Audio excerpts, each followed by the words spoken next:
একেবারে দুর্ঘটনার মুহূর্তের ছবি দেখছেন, যে সময় টেক অফ করছিল বিমানটি, ঠিক দুর্ঘটনা মুহূর্তের ছবি।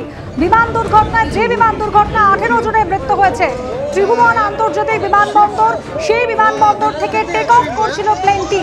টেক অফ করার সময় চাকা স্কিড করে যায়, পড়ে যায় বিমান এবং উইং লেগে যায় রানওয়েতে, এবং যার ফলে আগুন ধরে একেবারে ঝলসে পুড়ে 18 জনের মৃত্যু হয়েছে। একেবারে দুর্ঘটনার মুহূর্তের ছবি রেখেছে আপনাদের সামনে, যে সময় বিমানটি ভেঙে পড়ছে সেই দুর্ঘটনার মুহূর্তের ছবি।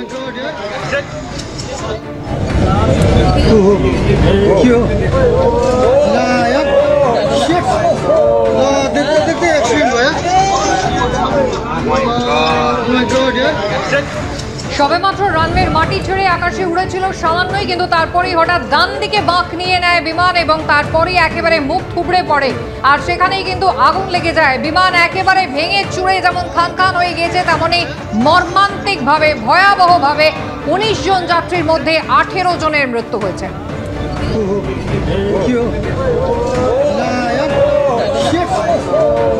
আবহাওয়া খারাপ থাকায় চাকা স্কিড করে এই দুর্ঘটনা প্রাথমিকভাবে এমনটাই জানানো হচ্ছে।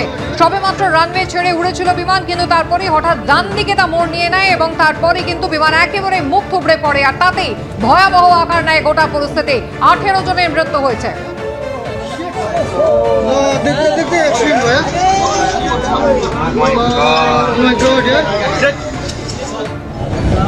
দুর্ঘটনার মুহূর্তে সেই সময়কার ছবি দেখতে পাচ্ছেন। ভয়াবহ পরিণতির শিকার হতে হলো 18 জনকে। 19 জনকে নিয়ে যাত্রীবাহী বিমানটি ওড়ার চেষ্টা করেছিল, কিন্তু আবহাওয়া খারাপ থাকায় চাকা স্কিড করে যায়, আর তারপরে এই ভয়াবহ মর্মান্তিক দুর্ঘটনা।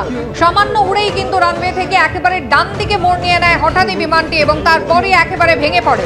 সঙ্গে সঙ্গে আগুন লেগে যায়। 19 জন যাত্রীর মধ্যে 18 জনের মৃত্যু হয় সেই সময়।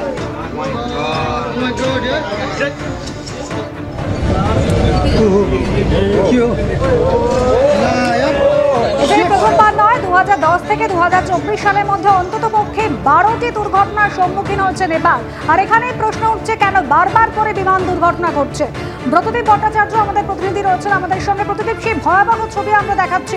একেবারে টেক অফ করেছিল প্লেনটি এবং তারপরে আচমকা মাটিতে পড়ে যায়।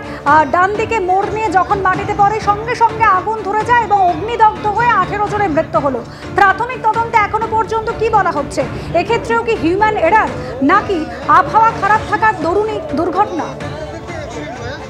দেখো, এখনো পর্যন্ত civil aviation authority of Nepal তারা সরকারিভাবে কিন্তু এই বিষয়ে কিছু জানাচ্ছেন না। তারা জানাচ্ছেন যে হাই লেভেল কমিটি এই বিষয়ে তদন্ত করবে, কিন্তু যেটা দেখা যাচ্ছে যে বিমানটি আচমকাই সেটির টেক অফের সময় আচমকাই ডান দিকে মোড় নেয় এবং তারপর রানওয়ের যে পূর্ব দিক সেখানে খালি জায়গায় গিয়ে সেটি ক্র্যাশ করে এবং ক্র্যাশ করার সঙ্গে সঙ্গেই কিন্তু আগুন ধরে যায়। এবং প্রশ্ন উঠছে যে কি কারণে এই দুর্ঘটনা ঘটলো। এখনো নিশ্চিতভাবে বলা সম্ভব নয় যে শুধুমাত্র আবহাওয়ার কারণেই কিন্তু এই দুর্ঘটনা ঘটেছে, নাকি এখানে অন্য কোনো যান্ত্রিক গোলযোগ দেখা দিয়েছিল, নাকি কোনো হিউম্যান এরার। কারণ এর আগে গত বছরই জানুয়ারি মাসে আমরা দেখেছি ইয়েতি এয়ারলাইন্সের একটি বিমান, সেটি ঠিক একইভাবে পোখরার দিকে যাওয়ার সময় আচমকা নিয়ন্ত্রণ হারিয়ে যায় এবং সেটি ক্র্যাশ করে। প্রাথমিকভাবে সেখানে কিন্তু অনেকেই মনে করেছিলেন যে খারাপ আবহাওয়ার কারণে ওই দুর্ঘটনা ঘটেছে, কিন্তু পরবর্তীতে যখন বিষয়টি নিয়ে তদন্ত হয়, এই হাই লেভেল কমিটি বিষয়টি তদন্ত করেন এবং বিশেষজ্ঞরা শেষ পর্যন্ত রিপোর্ট দেন যে হিউম্যান এরারের কারণে ভুল লিভার টানা হয়েছিল। অর্থাৎ সেই সময় একটি লিভার যেটা টানার কথা ছিল সেটা না টেনে পাইলট ভুল একটি লিভার টেনে দেন, যার ফলে ইঞ্জিনটি বন্ধ হয়ে যায় এবং তারপরেই আচমকা অল্টিটিউড হারাতে হারাতে বিমানটি ক্র্যাশ করে। এবং এই ক্ষেত্রে সেই ধরনের কোনো ঘটনা ঘটেছে কিনা সেটা একমাত্র তদন্ত হওয়ার পরেই নিশ্চিতভাবে জানা যাবে। তবে এখনো পর্যন্ত যে খবর পাওয়া যাচ্ছে তা অত্যন্ত মর্মান্তিক। বিমানটিতে যে 19 জন ছিলেন সেটি ক্র্যাশ করার সঙ্গে সঙ্গেই সেটিতে আগুন লেগে যায় এবং 18 জনের মৃত্যু হয়েছে। যাদেরকে উদ্ধার করা হয়েছে তার মধ্যে প্রায় প্রত্যেকেই কিন্তু তারা ঝলসে গিয়েছিলেন এবং তার কারণেই কিন্তু মৃত্যু হয়েছে। এমনটাই প্রাথমিকভাবে অনুমান করা হচ্ছে যে ক্র্যাশের যে অভিঘাত এবং তারপরেই আগুন লেগে যাওয়ার কারণে কিন্তু একেবারে দগ্ধ হয়ে ওই বিমানের যাত্রী এবং বিমান কর্মীদের মৃত্যু হয়েছে। একজন জীবিত অবস্থায় ছিলেন, তাকে সঙ্গে সঙ্গে সেই দুর্ঘটনাগ্রস্ত বিমানের থেকে উদ্ধার করে হাসপাতালে নিয়ে যাওয়া হয়েছে, কিন্তু এখনো পর্যন্ত শারীরিক পরিস্থিতি কি আছে তা এখনো সরকারিভাবে কিছু জানানো হয়নি। তবে যেটুকুনি খবর পাওয়া যাচ্ছে তা আশঙ্কাজনক অবস্থাতেই তাকে ভর্তি করা হয়েছে হাসপাতালে। কিন্তু বারবার কেন নেপালে এই ধরনের দুর্ঘটনা ঘটছে?